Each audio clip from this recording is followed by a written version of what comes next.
Today we will learn our natural resources, chapter 11, Social Studies, class 4.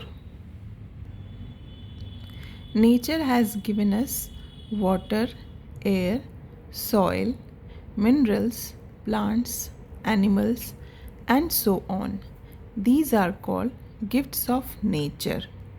We use these gifts of nature to fulfill our daily needs. Early humans did not know how to use these gifts of nature. With time, they learnt to convert these into useful things to satisfy their needs. It was then that these gifts of nature became valuable resources for them. For example, wind is a gift of nature. When humans learned to generate electricity from wind using windmills, wind became a resource for them. So, students, here we are talking about the natural resources that is available to us in the form of air, water, soil, minerals, and many other things. Like we get many useful things from plants, from animals, we get minerals and from soil and all the things present around us in the environment. But students, do you know that even these things are limited?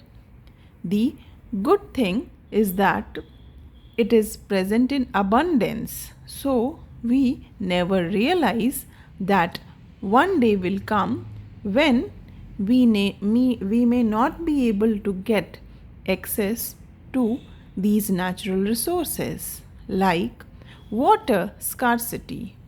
In many places, one must be facing the scarcity of water, and nowadays we are even paying for having drinking water. Maybe 50 years back, one never imagined that they have to pay for getting drinking water. So, what I am trying to explain here is that even these natural resources have limited quantity. So, one must use these natural resources wisely. So, what are these resources and their types? All materials available in our environment which satisfy our needs are called resources. They are of two types. All natural things such as land, air, soil, minerals, forest, and animals are known as natural resources, as I explained just now. The other things which are human made, like the electricity, roads, and all the infrastructure around us, they are human made resources. So, the things made by humans using natural resources are called human made resources. So, now again we will categorize these resources into two types: exhaustible resources and inexhaustible resources. For instance, what are exhaustible resources? Some natural resources such as metals. Metals, I mean iron, copper, aluminium, and other minerals and fuels, coal, petroleum, natural gas are available in a limited quantity. Once we use up these resources, we cannot create any more of them. Such resources are called exhaustible resources. They are also called non-renewable resources. Students, as I explained earlier, we have to use these natural resources very wisely as they are limited in quantity. Now we'll study about the coal. Coal is an important source of power. From where do we get the electricity? How these electricity are generated? Yes, by these coal only. Coals are used to cook, heat, and to generate electricity. It is also used to run steam engines and factories. Earlier, the engines of railways were run through these steam engines. However, now the thing is not like that. But coal is widely used for generating electricity, and many factories use this natural resource in abundance. Our country has large reserves of coal. These reserves are, however, limited. Petroleum, it is known as the black gold. It is refined to produce petrol and diesel. These are used as fuel in cars, buses, scooters, ships, and aeroplanes. The petroleum reserves are limited. They are also not available in every country.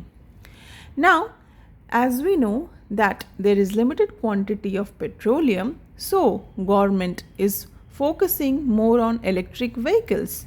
You must be seeing more of e-buses, electric vehicles, and even electric scooters. So why we are focusing more on electric vehicles? Number one, since there is limited quantity of petroleum, so government is focusing more on electric vehicles. Secondly, in order to control the pollution in the environment, government is promoting the electric buses and electric vehicles. Now we'll discuss about the inexhaustible resources. Some natural resources do not get exhausted.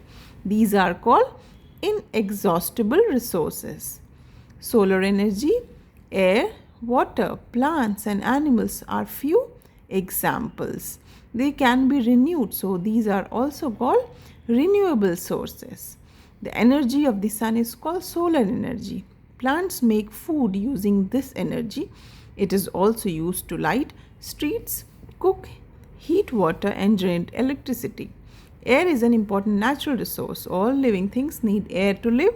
Wind is used to generate electricity. Water is needed for drinking, washing, cooking, growing crops and many other purposes. Electricity generated from falling water is called hydroelectricity. Plants give us food to eat and oxygen to breathe. Almost all animals depend upon plants for food. Trees prevent soil erosion and give shelter to many animals. This is why plants are known as green gold. Students, one recap, dash is known as black gold. Can you recall? Yes, it is petroleum. So, we'll move forward. Soil is needed to grow plants. Fertile soil is good for crops. Now, conservation. We must use natural resources very carefully so that they last long. For example, groundwater is a renewable natural resource. But if we take out more water from under the ground and what rain can add, our rainwater reserves